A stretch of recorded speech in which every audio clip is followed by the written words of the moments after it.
यहाँ जम्मू में नलकों में पानी नहीं है, मैं पंजाब पानी क्यों भेजूं? जब महबूबा मुफ्ती को वोट चाहिए थे, उन्होंने अपनी पार्टी के लोगों पे सख्त पाबंदी लगाई थी कि वो रिजर्वेशन के मामले में बात भी नहीं कर सकते हैं। जम्मू में राब्ता का दफ्तर खुला क्योंकि कश्मीर में जो एक पायलट के तौर पे हमने शुरू किया था, हमारा तजुर्बा रहा है कि वो ठीक ठाक चला। वहाँ लोगों के जो मुतालबे हैं, मुश्किलात हैं, प्रॉब्लम्स हैं, रिप्रेजेंटेशंस इकट्ठा करने का एक तरीका बना।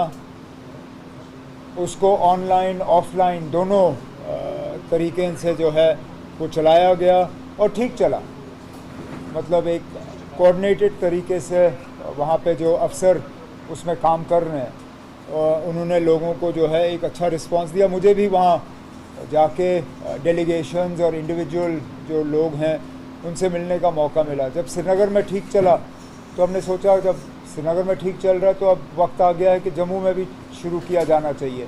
तो आज जम्मू में राब्ता का दफ्तर खुला और मेरी कोशिश रहेगी कि बीच बीच में मैं यहाँ आऊँ। हालांकि फ़िलहाल दरबार जो है नवंबर तक श्रीनगर में है, लेकिन उसके बावजूद बीच बीच में मैं कोशिश करके यहाँ आके लोगों से मुलाकात करता रहूँ। यहाँ अफसर तैनात होंगे।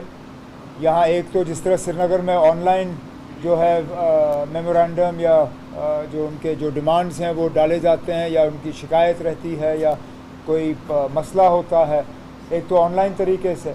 ऑफलाइन भी वो यहाँ आके अपना जो है रिप्रेजेंटेशन यहाँ डाल सकते हैं। यहाँ अफसर तैनात होंगे, दफ्तर खुला होगा और कोशिश की जाएगी कि उनके मसले जो हैं उनका हल हो। डिले तो लेकिन अब कोई अब वैसे भी गवर्नमेंट में टाइम फ्रेम है। मैंने अपनी पिछली हुकूमत में पब्लिक सर्विस गारंटी एक्ट जो है वो पास कराया था। उसमें कई सारी हुकूमत के जो फैसले हैं उन पर वक्त की पाबंदी लगी थी। उस लिस्ट को जो है बढ़ा दिया गया है और बार बार जो है उस लिस्ट का रिव्यू करके उसमें और गवर्नमेंट सर्विसेज जो हैं जोड़ दिए जाते हैं।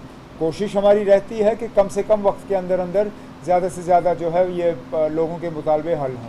पीडीपी वाले किस मुंह से ये बात करते हैं?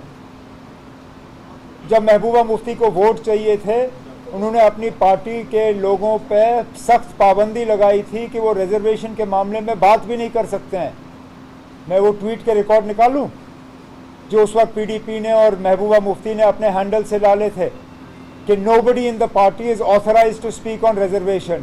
क्योंकि उस वक्त महबूबा मुफ्ती साहिबा अनंतनाग से इलेक्शन लड़ रही थी, उनको रजौरी पुंछ से वोट चाहिए थे और इसलिए वो रिजर्वेशन के मामले पे खामोश रहीं।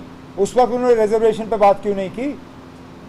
उस वक्त वोट हासिल करने के लिए महबूबा मुफ्ती ने रिजर्वेशन के मामले पे न सिर्फ खामोशी अदा की बल्कि सौदा किया। आज उनको अचानक रिजर्वेशन के मामले पे लोगों के साथ हमदर्दी नज़र आ रही है। ये हमदर्दी तब दिखनी चाहिए थी जब वो इलेक्शन लड़ रही थी। तो पीडीपी और इन बाकियों को कोई सजाद लोन साहब के बारे में हम क्या कहें? 5 साल तो वो हुकूमत के करीब रहे जब ये सारा कुछ हुआ। हम लोग तो बाहर थे, हम लोगों को सरकारी मकानों से निकाला गया, हमारी सिक्योरिटियाँ कम की गई। वो तो सरकारी मकान में बैठा हुआ था, हुकूमत के करीब था। उस वक्त उन्होंने रिजर्वेशन के खिलाफ बात क्यों नहीं की? लेकिन अब अगर मुझे वक्त ज़ाया करना होता, मैं 6 महीने और देता सब कमेटी को। आप क्या करते? क्या आपके पास कोई तरीका था मुझे मजबूर करने पे कि मैं ये रिपोर्ट जो है 6 महीने के अंदर अंदर कंप्लीट करूं?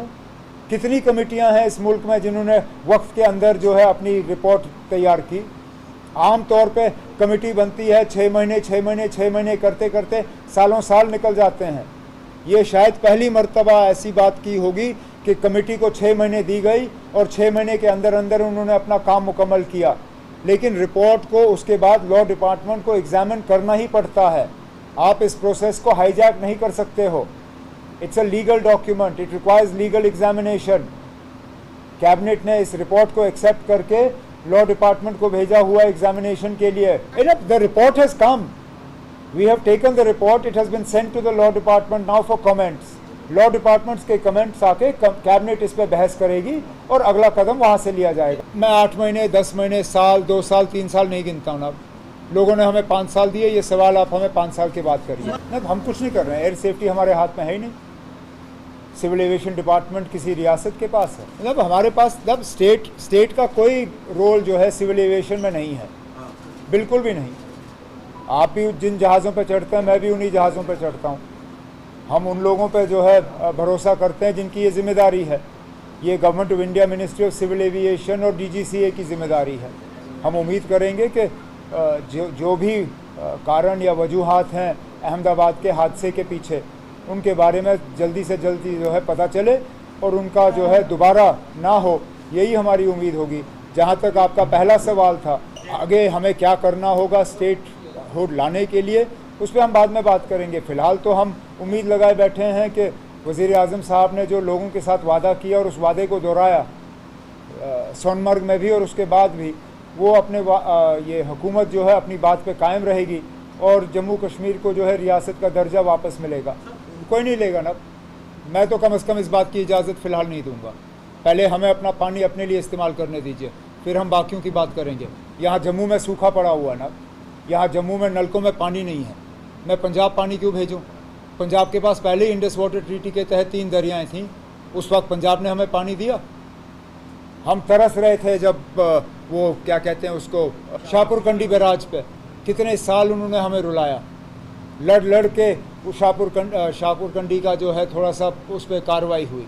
फ़िलहाल ये पानी हमारे लिए है, हम ये पानी खुद इस्तेमाल करेंगे, फिर बाकियों के बारे में सोचेंगे। 2 चीज़ों पे हम फ़िलहाल काम कर रहे हैं।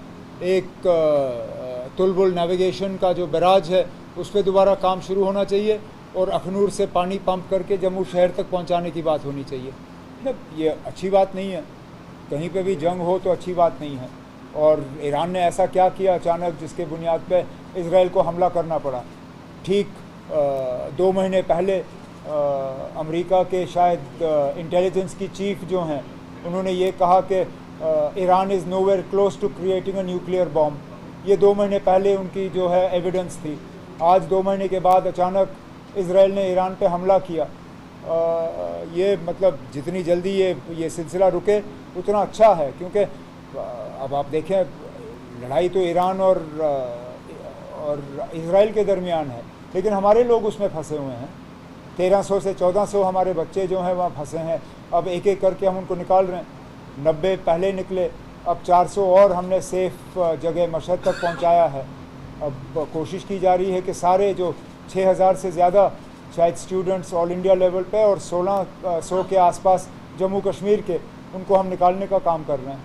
वो थोड़ी सी लापरवाही रही दिल्ली में गाड़ियों के मामले में।